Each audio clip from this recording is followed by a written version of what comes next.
Salut à tous, c'est Baptiste de MGK Photographie et aujourd'hui on se retrouve pour une nouvelle review de pellicule et on va parler de la Cinestill 800T, mon film préféré pour les basses lumières.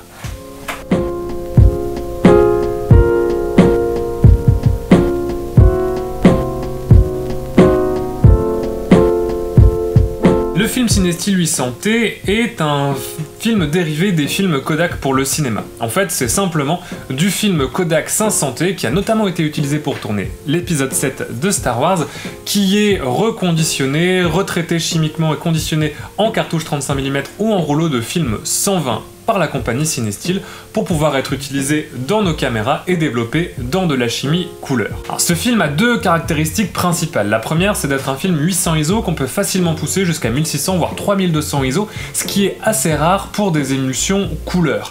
La deuxième, c'est son petit T dans son nom, c'est-à-dire qu'il est optimisé pour la lumière tungstène. Alors qu'est-ce que la lumière tungstène? Tout simplement, c'est la lumière artificielle, que ce soit de la lumière LED, de la lumière d'un flash ou de l'éclairage artificiel extérieur. Tout simplement, comme au départ, la Cinestill c'est un film Kodak pour le cinéma et sur les plateaux de cinéma il y a beaucoup d'éclairage artificiel, c'est pour ça qu'elle est balancée en termes de couleur pour avoir un meilleur rendu sur ces lumières. Il faut savoir que d'habitude, les pellicules couleur sont balancées pour la daylight, c'est-à-dire la lumière du jour, autour de 5500-5600K.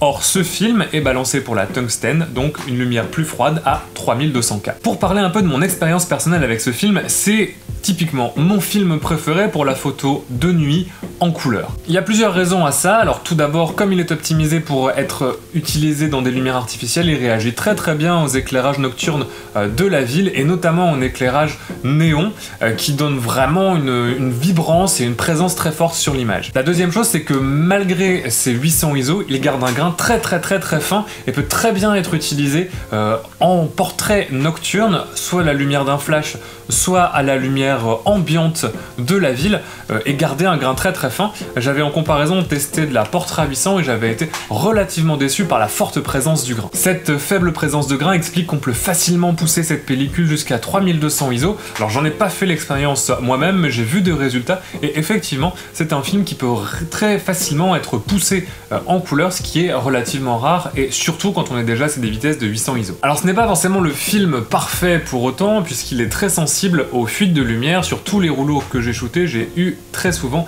des problèmes de fuite de lumière, notamment en début de pellicule. Alors ça s'explique puisque comme le film est acheté en rouleau à Kodak, ensuite traité chimiquement, on va dissoudre une partie de la couche anti-halo qui protège normalement le film des halos lumineux et des réflexions à l'intérieur de l'appareil.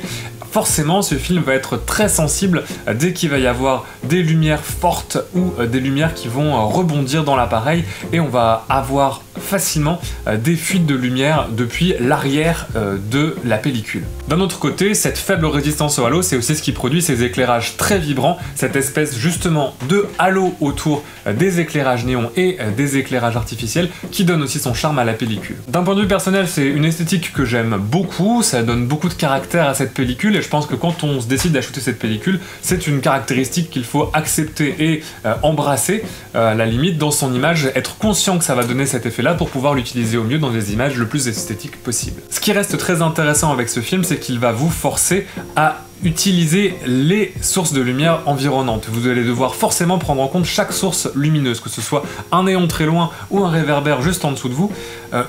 Elles apparaîtront forcément dans l'image et vont contribuer à donner une personnalité à votre image. En shootant avec ce film, vous pouvez vraiment faire de la lumière et de sources d'éclairage votre sujet, les intégrer à la composition pour avoir des images qui sortent un petit peu de l'ordinaire et qu'on aurait peut-être plus de mal à avoir avec une pellicule plus classique puisqu'on serait obligé de sous-exposer et donc d'obtenir des grains ou des contrastes un petit peu différents. La Cinestill, avec sa grande sensibilité et sa capacité à être poussée, vous permet vraiment de faire de la photo nocturne sans limitation et sans compromis. Et voilà, c'est terminé pour cette review de la Cinestill 800T. Je vous conseille vraiment de tester cette pellicule, surtout avec l'hiver qui arrive, ça peut être une très bonne pellicule pour quelques shootings d'hiver.